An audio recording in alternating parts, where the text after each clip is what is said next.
So here we are at the villa itself, which you can see is surrounded by large areas of woodland, which would have been perfect for firewood. So I'll take you down now, which is what I believe to be the kitchens.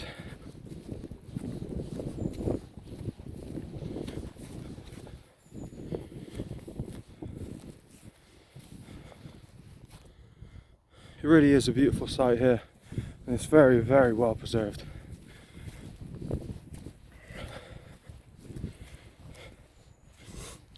So yes, here we are at the kitchens. So you are now entering the villa through the kitchens that would have been hot, smoky, and teeming with activity. During excavations, a large number of cooking hearths would have been discovered, suggesting elaborate meals may have been prepared here. Grain formed the backbone of everyone's diet in Roman Britain. At Great Witcombe, this was probably supplemented by lots of meat from cattle, sheep, some pigs, and even some wild deer. We do not know this for certain, as the animal bones were not recorded when the site was excavated, but comparison with other Roman villas suggests the diet of the people living here was probably richer than other rural farming settlements. Recent research has suggested that villas may prepare their own cheeses, which was also done on farmsteads. Even a wealthy villa estate wanted to maximise its produce. So this is again what it would have looked like in its heyday. So here we have a few of the pots and plates and pans and cooking utensils. Villa estates aim to be self-sufficient wherever possible. Oxen were used to transport produce, as you can see here. And at the end of their working lives, these animals would also be butchered and eaten. So here are the ceramic pots, like these from Lullingstone Roman Villa in Kent, were used for cooking and serving food. Jar and bowl shaped pots are more common than plates, so we think most food was cooked as broths and stews. And here's the kitchen area itself. As you can see, it's very spacious.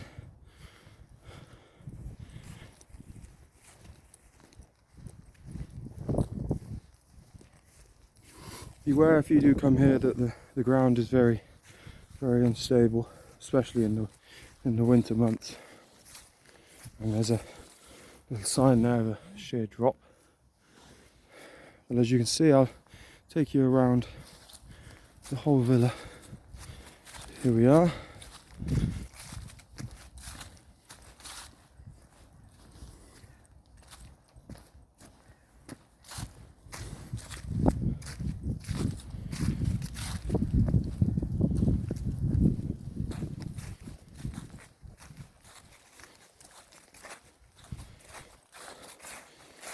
Again, they would have had quite a wonderful view, and this really was a very wealthy family who lived here.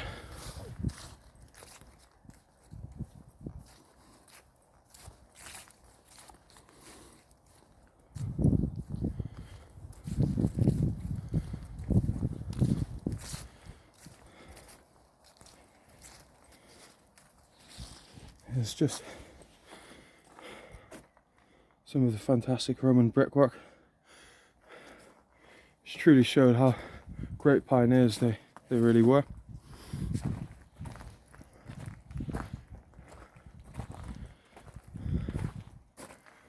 For well over 1500 years still to be in such grand condition.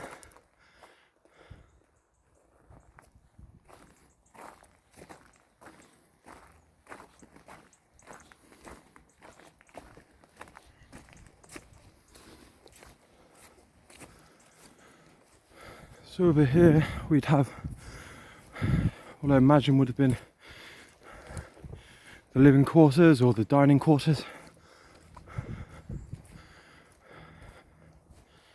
There's good arrows directing you the best route to go through the ruins.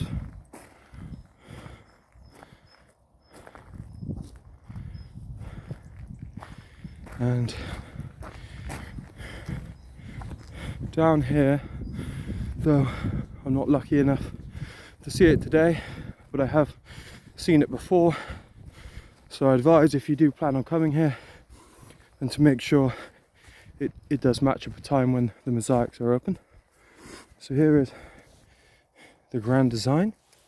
So as you can see, the kitchens on the right where we just were, and in front the corridor and the dining room, as I suspected, and here really is where they would have storage, the hot baths. And so the impressive villa could be seen across the estate was probably intended to be a symbol of power and influence of its owner. The villa was built to a symmetrical design and carefully terraced into the hillside. The wing to your left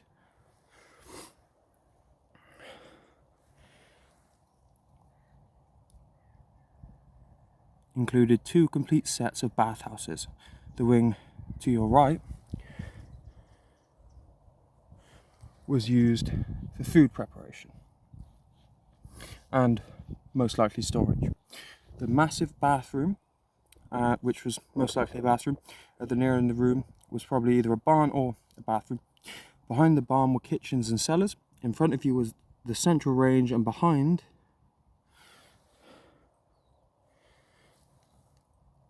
it the octagonal summer dining room. This part of the villa had an upper story where people slept. So this really was a Roman mansion, and a great place to invite your guests. Above, this plan of the villa shows that part of the lower bathhouse was originally detached and may have served as an earlier villa sited further down the hill, which would be all around here. For further information about the lower bathhouse, see the panel on the back of the building to your left, which we will go over to in a minute. The mounds in the ground beyond the fence behind you conceal archaeological features. These include a possible earlier villa site and various platforms, indicating working areas or buildings. Again, so you can really see the potential of this site and why it was chosen. So the primary phase was the mid-2nd to late 3rd century AD, and the secondary phase was the late 3rd to early 5th century AD. So this piece of tile here, as you can see, was probably made on site. Someone working in the tile kilns has scratched Silver F, or Silurius Facete, made by Silurius. So he was obviously quite proud of his work. So as you can see, the north is there, and it's just started to rain, which couldn't be more perfect for England, really. So here we are, and this is where the mosaics are. It's a shame I can't really get a peek through, but as you can see, this most likely would have been a barn or bathing area. And up here we have probably the most spectacular part, the shrine. This shrine. So here is what it would have looked like again in its Mayday. Religious beliefs and practices in Roman Britain were very different from today. The room in front of you may have had a sacred function. In Roman times it would have been partially underground and accessed only by a ramp. It was covered in beautiful wall plaster, and the niches on the walls probably held sacred images. The cistern was fed by water from a spring above the villa. It drained through an outlet pipe towards the latrine dome slide. If you listen carefully, you can still hear the spring. You can hear it above the rain. Again, we do not know which god or gods were worshipped here. They may have been Roman gods like Fortuna, or local British gods, or even the spirit of the spring. For the people who lived here, the world was full of gods that needed to be acknowledged through offerings and ritual practices. Fragments of painted wall plaster help us understand how the villa was decorated. It would have been plastered both inside and out. The interior plaster was painted with scenes and patterns in bright colours such as oak leaves. Above, ritual practices that may have taken place here would have included the washing of the hands and the leaving of food offerings. So if you can just close your eyes, you can almost picture how just grand this place truly would have been. And now I will take you just through what would have been the barn and the bathhouses and down.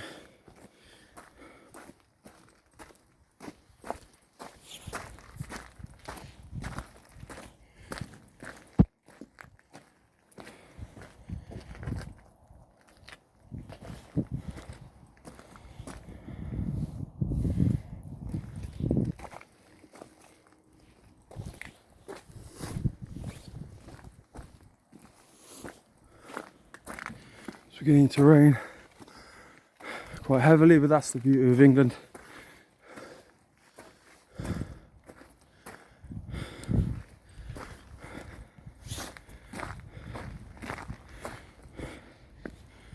So really the reason I'm making this video today is perhaps for people who, especially due to COVID at the moment, may not be able to gain access to the UK or to England, or due to many other reasons, financial or travel reasons, family, all the things that life loves to put in the way. But this is a quite informal tour, so you really try to get to understand the beauty of the site and maybe persuade you to come down here. So here's the lower bathhouse, often considered to Romans the glory of the house.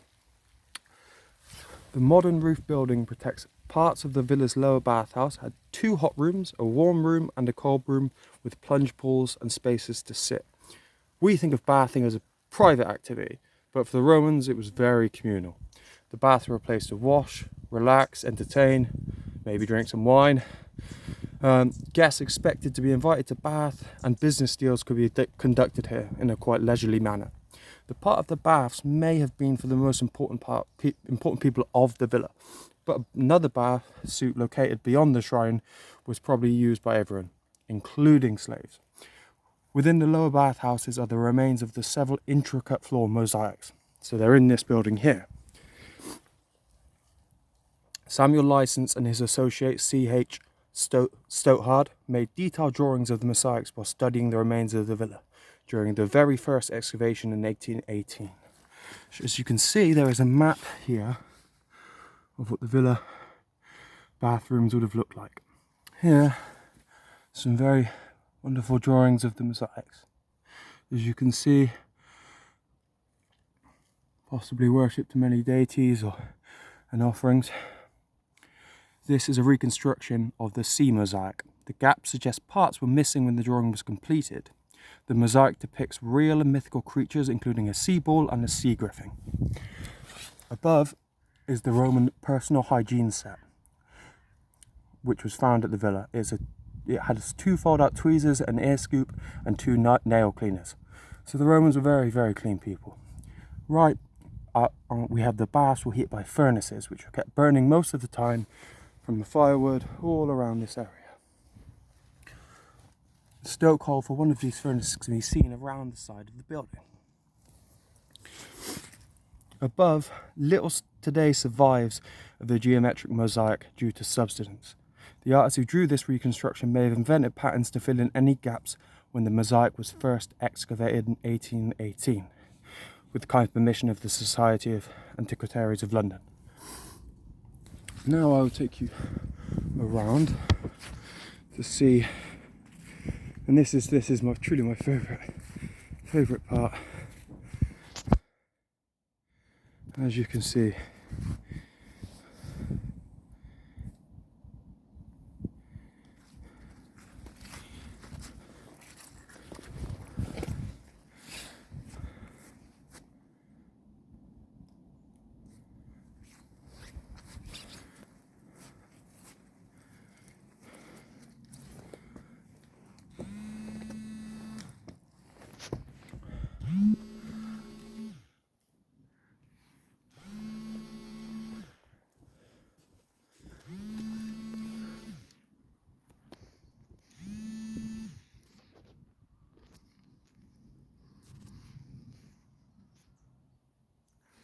The mosaics will be inside here.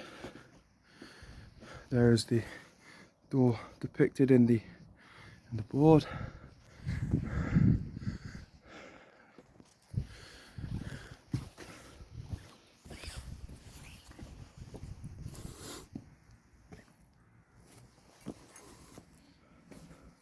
This would have most likely been another bathhouse. And now we go to the very front of the building. So it truly is remarkable how well preserved this site is. It is beginning to rain quite heavily, so I do suggest coming in summer or maybe late spring or early autumn. And yes, there's much more to see here, but I thought I'd give you a guided summary just to kind of tempt you more into coming yourself. We'll now walk back up.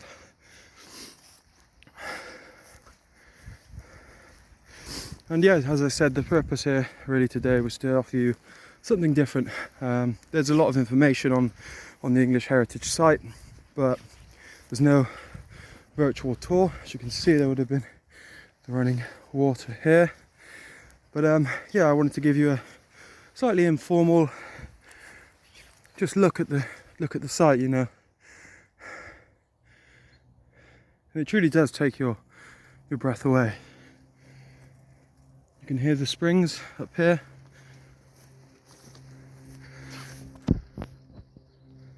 Maybe get a bit closer.